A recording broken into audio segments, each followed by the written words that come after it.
Hey, ladies and gentlemen, Coco Sports proudly presents the Boom Room, and of course, I am the sexiest man on all Internet Wrestling Radio. That's right, Boom here, shaking the room, live from the RVA, Richmond, Virginia. Well, kids, we've got some breaking news in the world of professional wrestling. It was announced just hours ago, earlier this morning in Japan. Jushin Thunder Liger has announced he is retiring. He's going to call it a career at Wrestle Kingdom 14. His final show is going to be January 4th or January 5th. It's a two-night show in the Tokyo Dome. This will officially make him the third person in New Japan history, right behind Antonio Inoki and Riki Choshu, to hang up their career, to end it right there in the Tokyo Dome. Can't really say it's that much of a shock, but we knew it was coming. We just wondered how long it was going to last. Well, kids, we finally got our answer. For the next 9 months, we better enjoy Liger, because after this, he's calling it a career. And, what a hell of a career it's been. He had one hell of a match against Taiji Ishimura at the 47th anniversary special on Wednesday. For a while there, it looked like he was going to pull off the upset. He was going to become the champion. And I thought with New Japan doing that tie-in show with Ring of Honor at Madison Square Garden, it was definitely a possibility.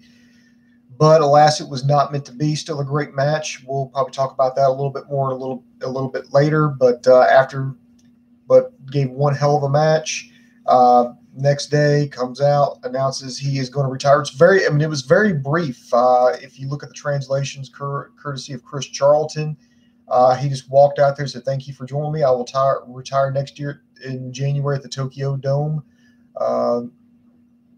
Yesterday's match made me see that I have nowhere else to grow.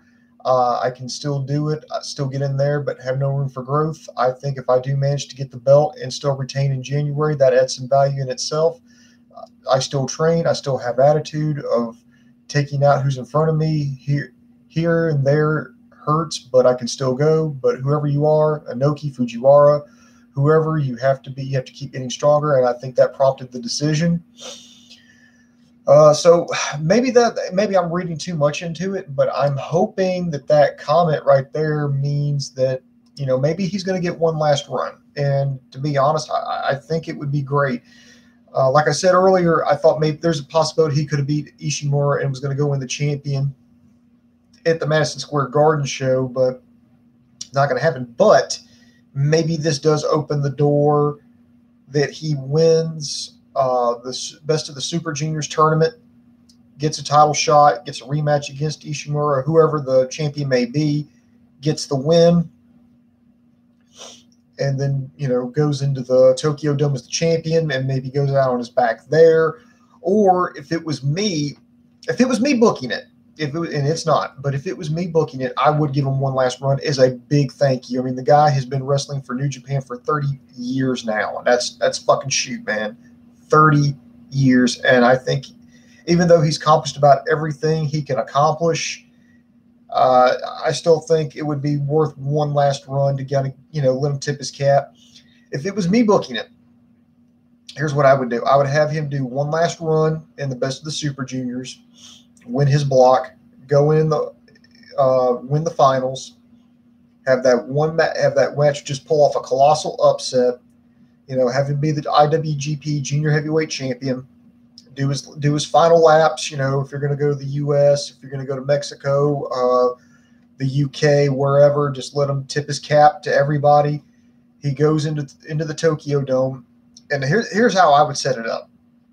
I would set it up as, well, this is him being champion. If it was with him being champion, I would do, I'm going to fight and do this to the best of my ability. But I said that the Tokyo Dome is going to be my last opportunity. So on January the 4th, I'm going to, face whatever challenger that he has.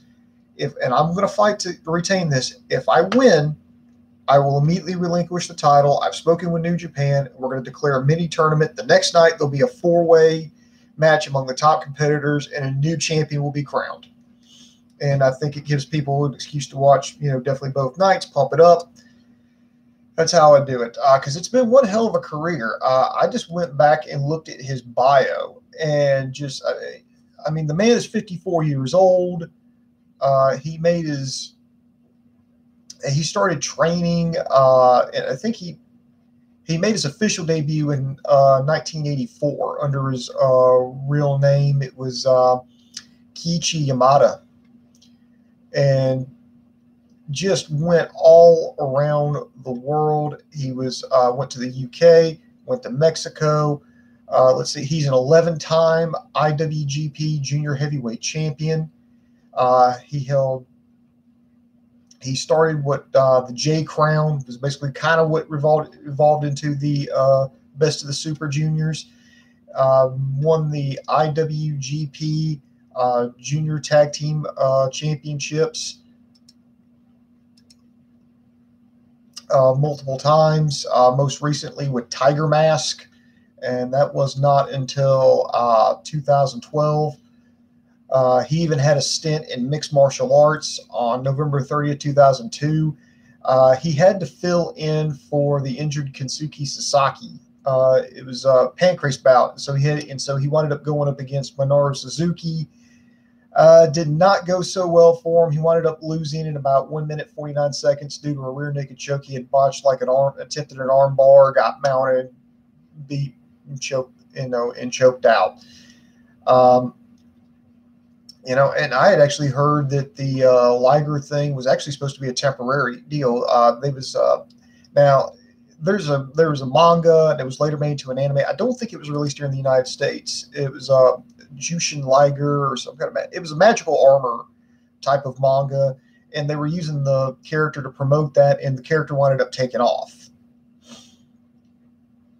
So it wound up just becoming absolutely insane, just of how well it took off. I remember my first encounter with Liger was back when he made his debut in WCW. He defeated Flying Brian, the late great Brian Pillman, at a WCW house show on Christmas night, 1991. And I remember he absolutely just blew my fucking mind because I'd never seen anything like that. I mean, I'd never seen a shooting star press before. I'd never seen anybody utilize like the top rope like he had. And remember, Brian Pillman, by WCW standards in that early 90s was a high flyer. And everything that Liger did completely just blew Pillman out of the water. So he was able to capture the WCW Light Heavyweight Championship, and he would hang on to it for a couple of months until finally he lost it back to Pillman at Super Brawl 2 back in, I think it was late February 1992.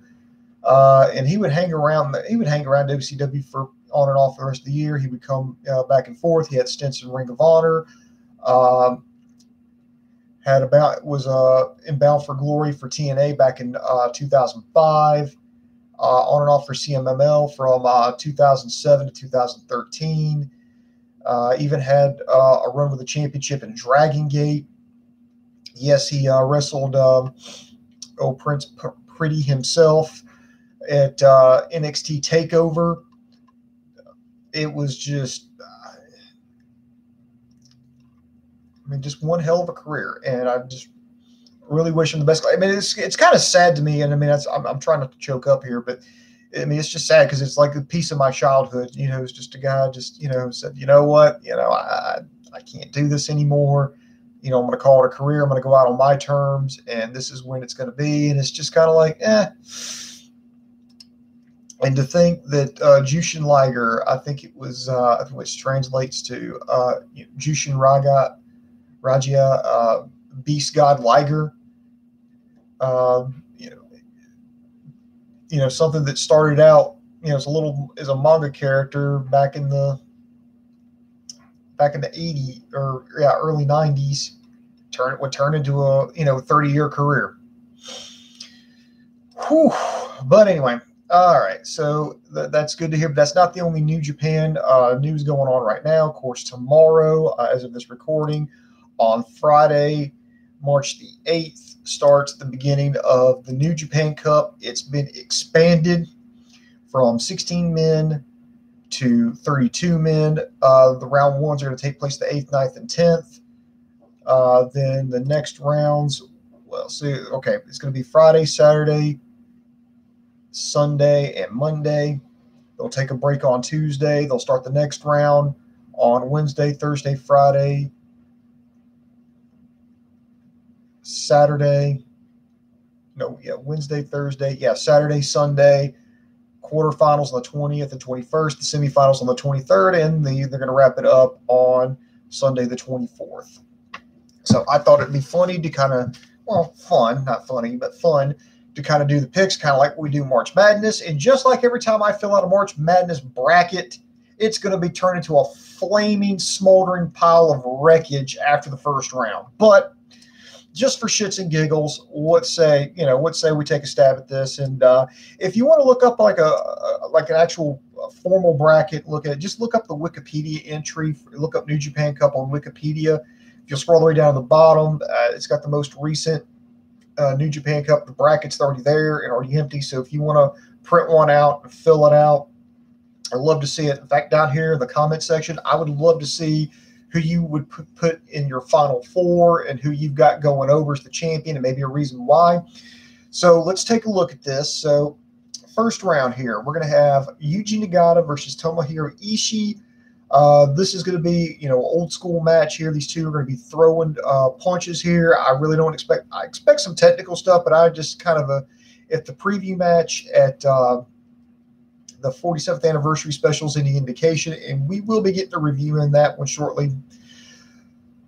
Is any indication these two are going to throw hands, but I've got Ishii going over Yuji Nagata in the first round. Next, we've got Tomoki Hanma versus Taichi. I think I don't know. This is kind of a toss-up, a little bit of a pick-em here. Hanma coming back from that neck injury. Taichi, it looks like they're going to kind of give him like a new gimmick because he got the new Iron Claw from the Madman. I'm blanking here. I apologize.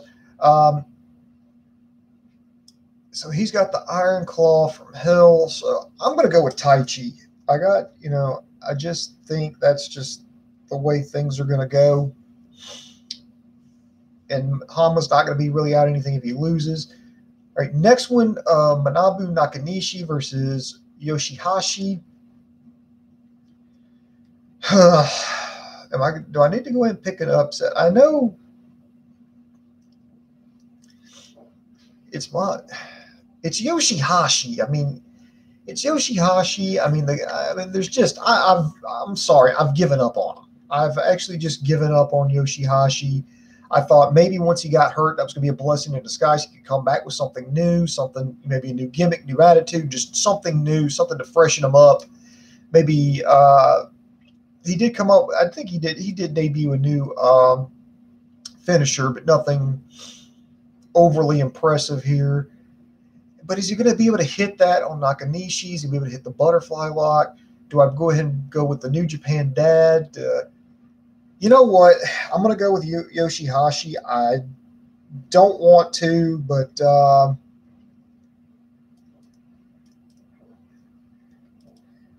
he beats a New Japan Dad, but I don't know. Next, we're going to have Juice Robinson versus Chase Owens. I'm taking Juice Robinson all day. He's the IWGP United States champion. I really don't see him lose. I think there is going to be some upsets first round, but I think Juice Robinson, they want to get him, advance him in the tournament because he's going back to Madison Square Garden but then again, he could lose right there in the first round, but I think if he's going to lose, I think he will lose in the tournament, and that's going to set up a U.S. title match in the Garden. But I don't think it's going to be against Chase Owens, at least not that early in the tournament. Next, we have Kazuchika Okada versus Michael Elgin. Elgin, of course, back from injury. I think some people have said that's a toss-up. But you know what? I'll go Okada all day.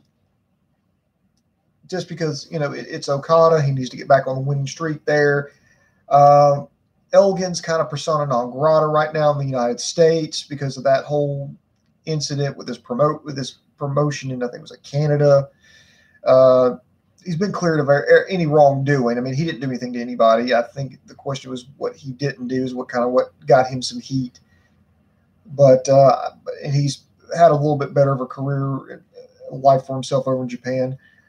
Next, we have Mikey Nichols. You may remember him as Nick Miller from TM61 or the Mighty over in NXT. He's going to be making his debut. He's going to be part of the Chaos faction against Hikuleo, who's back from a torn ACL. I'm going to go Hikuleo because he's back. He's with the Tongans. He's with the Bullet Club. I think you need to reestablish him as some kind of threat, just something. So I'm going to go with him. Next, Will Ospreay versus Bad Luck Fale. Will Ospreay took a pretty good shot to the ribs there.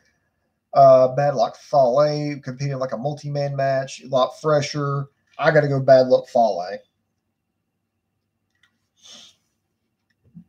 Now, this was interesting here. Toa Henare versus Lance Archer. I'm going to go first round upset and go with Henare. Just because Henare is someone who's been busting his ass as of late. Lance Archer, primarily a tag team guy. And I think we got to have that first round upset. I think this will be my first round upset because on paper I've got Archer, but I'm playing ahead here. This is where I kind of hedge my bets here. But I'm going to go with Toa Henare. Next, Hiroshi Tanahashi versus Shota Umino. I mean, come on, Tanahashi. I mean, this is like a 1 versus 16 seed here pick. I think Shota Umino is going to have a good showing. He had a great showing against Zack Sabre Jr. I'm thinking they're about to send this kid on excursion. Because they're starting to give him, not only starting to give him these high-profile singles matches, but they're actually giving him a lot of offense in there. To me, that indicates maybe they're ready to ship him out. As far as where he goes, if I had to bet where Shota was going to wind up, I would either seriously bet either Ring of Honor or Rev Pro. That's where I think he's going to wind up in one of those two. I'm thinking maybe Rev Pro, but that's just me. All right, next we have Hiroshi Tenzan versus Ryusuke Taguchi. Taguchi is, of course, filling in for the injured David Finlay, and I really felt like they dropped the ball with this. I really felt like, it was just, I mean, I know they didn't have a lot of people left because they practically had all their heavyweights in this. This is one of those I really felt like they should have maybe reached out to Ring of Honor, and since they're going to go to the Garden and just had somebody make an appearance there, I think somebody like a Dalton Castle or a Jonathan Grisham or a Bully Ray or a Matt Taven, somebody along those lines would have done well in here, maybe got past the first round. But Taguchi is a junior heavyweight. I think they're going to need him fresher for the Best of the Super Juniors tournament coming up in a few months, and I don't think it does him any favors in this one, so I got to go Tenzan.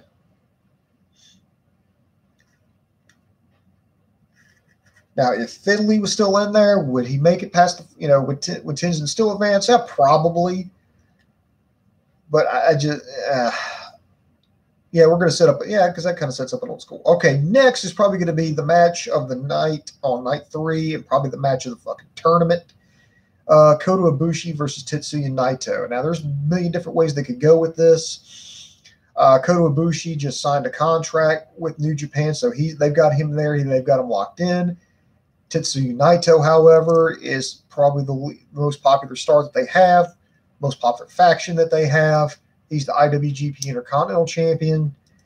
And it's just, where do we go? I think maybe whoever wins this thing goes all the way to the finals.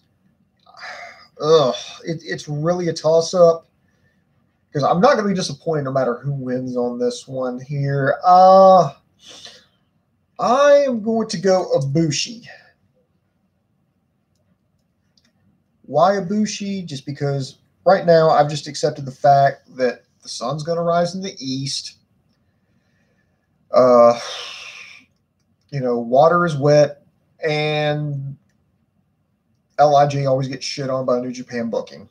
They do, like, New Japan has got this thing with LIJ where it's one step forward, two steps back with their booking. Okay, they give them some championships. Okay, now they take them away. Okay, now they're starting to give one of the guys a push there. Okay, now they take it away and they put him on a losing streak. Okay, there's Naito. They give him the championship. Oh, and they take it away from him. Okay, now they're going to give him a lower championship. Now they have him losing and feuding and a lower feud here. They want him in the main event, but they're just not. I don't know why. I mean, did he just piss somebody off backstage? I mean, really, did he seriously? Or they? Because I don't understand why New Japan is waiting so damn long to pull the trigger on Naito. I know this thing right now what he's saying is he would like to be the first dual champion, like going to be the Intercontinental and IWGP Heavyweight Champion at the same time. Hopefully maybe they'll accomplish that. But I think at worst, while they're killing time, this does set it up for Ibushi versus Naito for the IC Championship later. Maybe that's where they're going with it. Next, we have Evil versus Zack Sabre Jr. Evil, very solid worker. I think he's one of the, outside of Naito, probably the most dependable worker that they have. Heavyweight wise, I think he could be a breakout single star if he would just get that chance. He's had great showings in the G1. He comes back around to Zack Sabre Jr. Zack Sabre's had his number, so I don't think things are going to change right now. So I got ZSJ.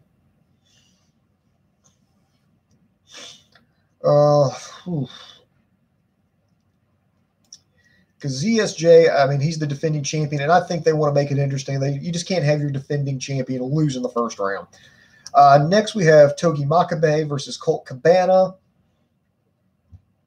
This is another one. I'm gonna go. Because Makabe is 1/3 of the never open weight champion. Sorry.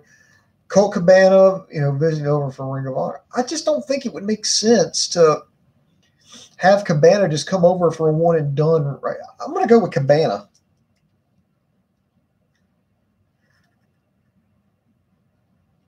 So Cabana, I got Cabana. I mean, I don't think he's going to go that far. And then next we got Toru Yano versus Davey Boy Smith Jr. Well, they met last year in the G1. And Yano managed to steal one then. And Davey Boy Smith Jr. looks absolutely amazing, but he's got a lot of other stuff going on. I don't know. This is a talk. You know what? I'm going to go Toru Yano because I think he can steal another one. Because if you look back at their history, Yano's always managed to steal one from Killer Elite Squad, and I think this will be no exception. Next, we got an old school dad Hoss, battle here, third generation. Satoshi Kojima versus Minoru Suzuki. I'm not betting against Suzuki. I've got too much damn common sense than to bet against Suzuki. The guy is 50 years old and tougher than fucking nails. It's going to be interesting. I mean, these two clashed a little bit at the anniversary show. I think it's just a preview of things to come. And next, we're going to have Hiroki Goto versus Sonata. That's going to be a good one. These two locked it up at the anniversary special. This is going to be a tough one.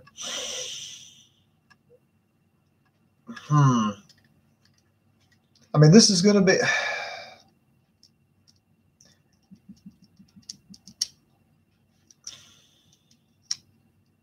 You know what? I'm going to go with Sonata. I'm going to go with Sonata because he just dropped the tag team championships to Gorillas of Destiny, and I would like to think there is something better behind this than just putting it on the Gorillas of Destiny just so they go in as champions.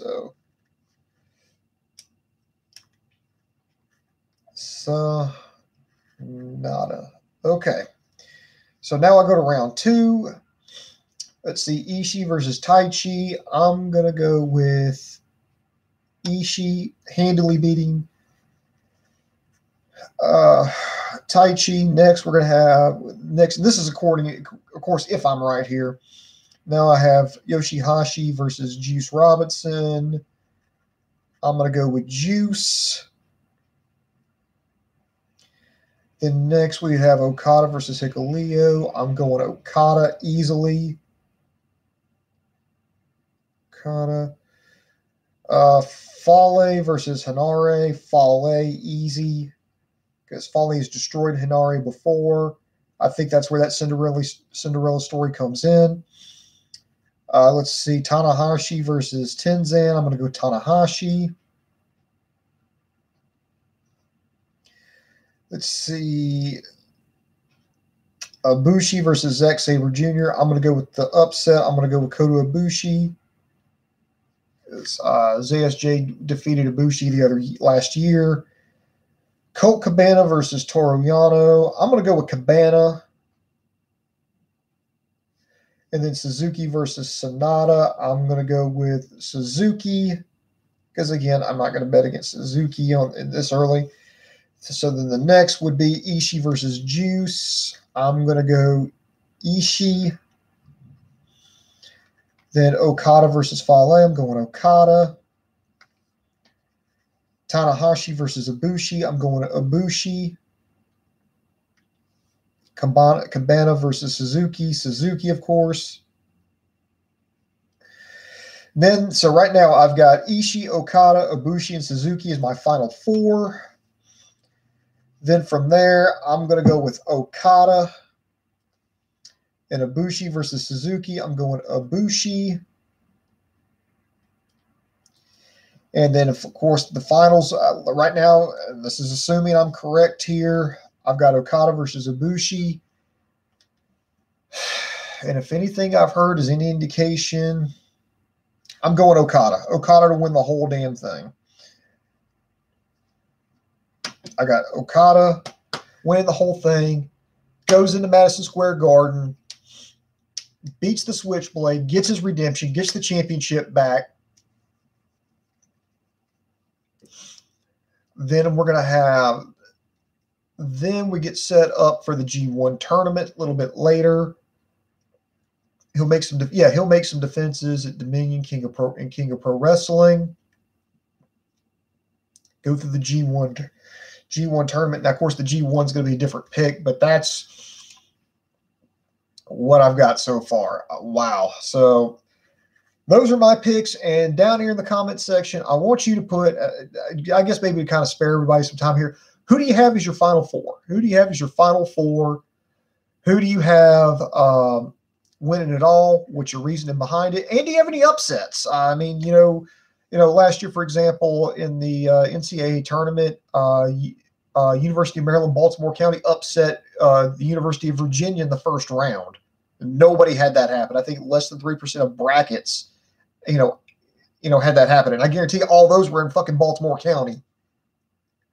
And of course, UMBC did not make it past the next round after that. But, do you have any upsets? Do you have any Cinderella stories? That's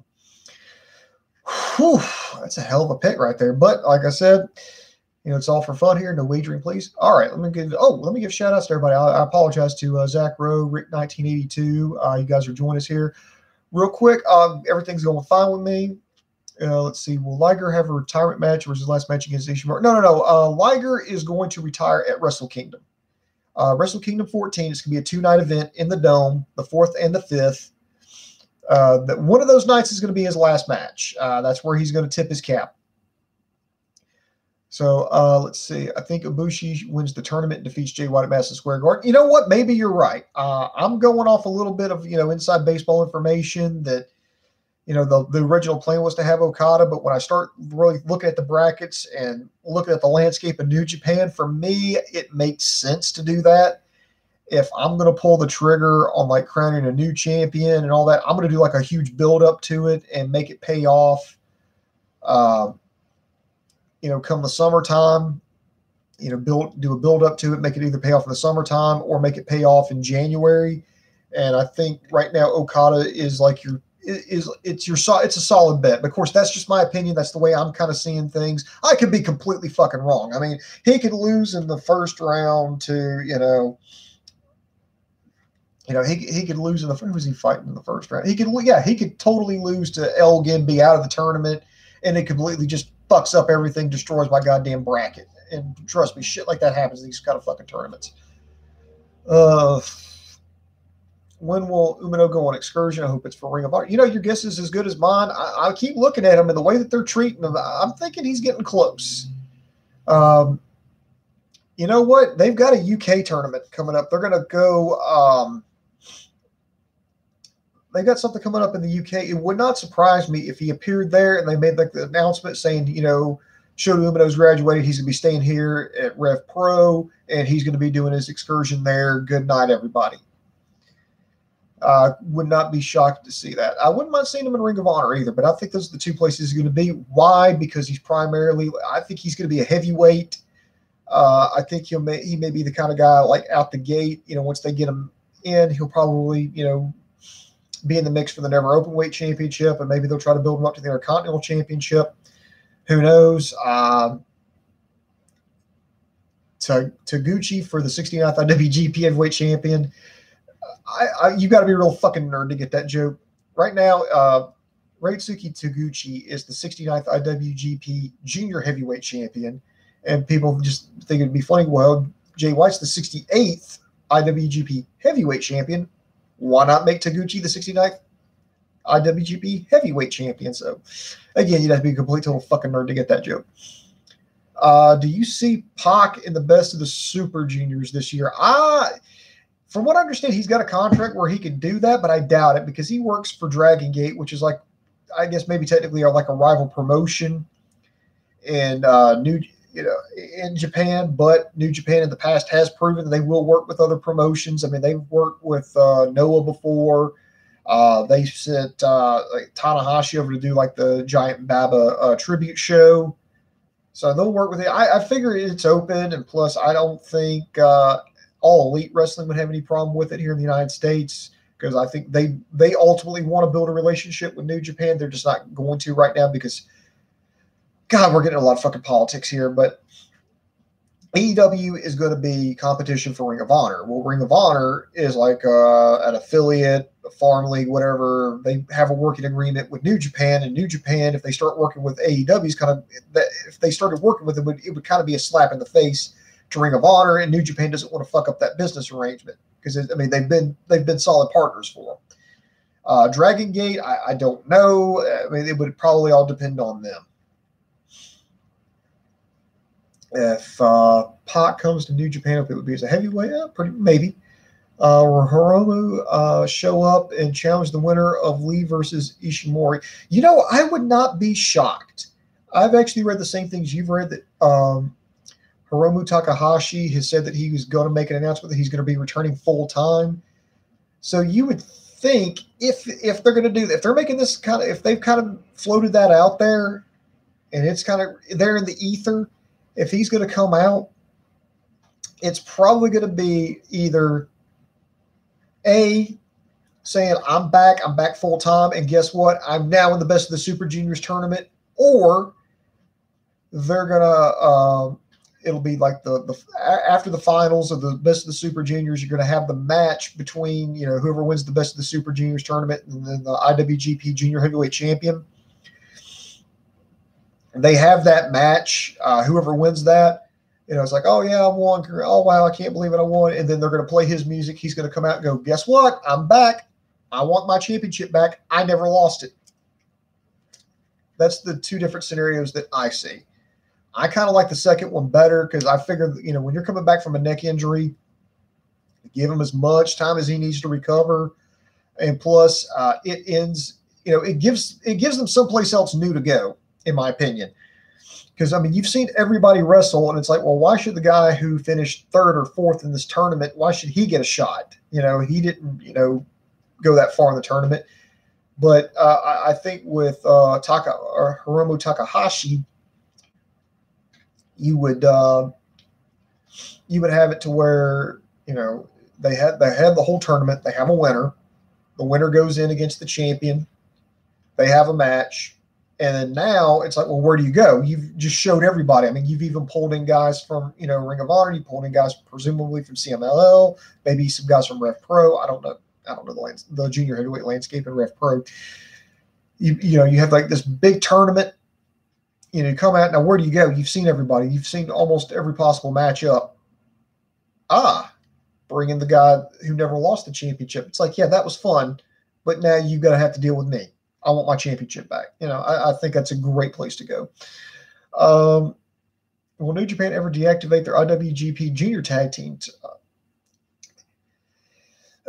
Never say never, but it's better. I think if Ghetto would probably put a little bit more priority on it, I think it would get better. I could see them doing like a title unification match and maybe try to get some of the titles off there, because I would rather them just have one set of tag team titles and have them do it really well than, a heavyweight and a junior heavyweight division and have one division suffer. But also at the same time, you don't want to – it's really not fair because you stick guys that are like barely 200 pounds against guys that are like 250, 275, just, and smaller. It's not fair. But yeah, it's a possibility. I really think if they could put a priority on it on the junior tag division, but I could maybe see them doing, it's what they do with Show and Yo. They took a couple of, young lions. They graduated in the Cinnamon excursion to Mexico. They came back and, then they gave them the Roppongi 3K gimmick. And, but by the way, they had an awesome match. We're going to get to that, probably tomorrow. I could see that. Yeah, I could. But that's oof, God. It's tough because you got to think like, sometimes like a promoter, it's like, this is why sometimes tag team wrestling isn't so popular amongst bookers, because to have a match, a traditional match, you got to have two people and you pay them. Well, when you have a tag team match to have one match, you got to have four people and you have to pay them. So you're paying four people to do one match as opposed to paying two people to do one match. And you also got to think, is it going to sell tickets? Is it going to get a lot of people is it really worth, and then of course that's just the mindset of like a promoter. And it's just, you got to find just two guys. Do they have a good look? Do they have chemistry together? And then try it out like that.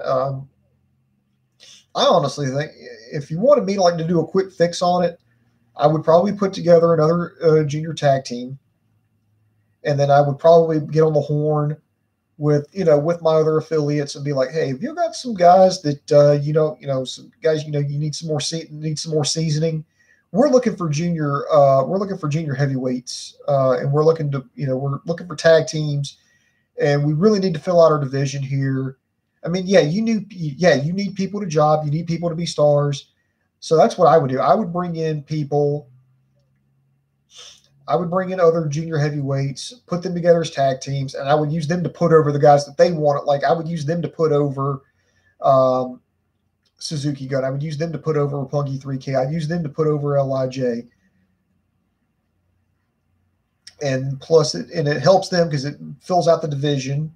It creates some new storylines, and those guys that they're bringing in get more experience. So everybody kind of wins on that one. But that's just me for a quick fix. Makabe, he's a Ring of Honor guy, and he working DDT the same week. Oh, you got Makabe going over Colt Cabana. All right. I'd love to say, Zack Sabre Jr. get a singles push, him versus Ospreay for the never. Oh yeah, I would love to see that too. Any match you see possibly getting match of the year honors during the New Japan Cup? Oh, of course. I definitely see, Naito versus Kota Ibushi definitely being a match of the year contender. Just on paper, I can see Goto and Sonata being good. I can see Evil Zack Sabre Jr. being fucking amazing. And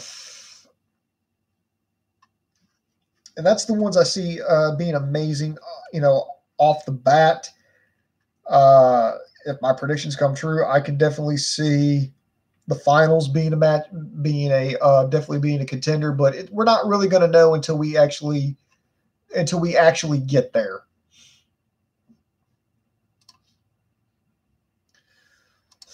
So, all right. Well, I've been going on longer than what I thought I would. So, you know what, kids? That's going to do it for me for right now. If you get any last questions, I'll try to answer it real quick. But I'm just going to go ahead and promote ahead until tomorrow. Dave Coco will join me, and we're going to talk wrestling news. Of course, King Kong Bundy passed away on Monday, so we'll talk about him, his career, the legacy he leaves behind. Tommaso Ciampa, he's going to need neck surgery. The wrench this is going to throw into NXT and his call up to the main roster. Also, we're going to take a look back at the New Japan Pro Wrestling's 47th anniversary show, kind of do the review of that, and of course, take your questions. So I want to thank everybody for joining me here. Stay tuned. Within the next 24 hours, we're going to have another show out, so make sure you hit like, subscribe to us on YouTube, Facebook, and Twitter. Hit that notification bell so you know exactly when we're going live, and have your questions ready. And again, down here in the comment section, I want to see who your Final Four is going to be and who you think is going to go all the way and why. So, and let me know if any upsets there and any questions you may have. We'll try to get to it tomorrow. So, until then, kids, the boom just went banging. I am out.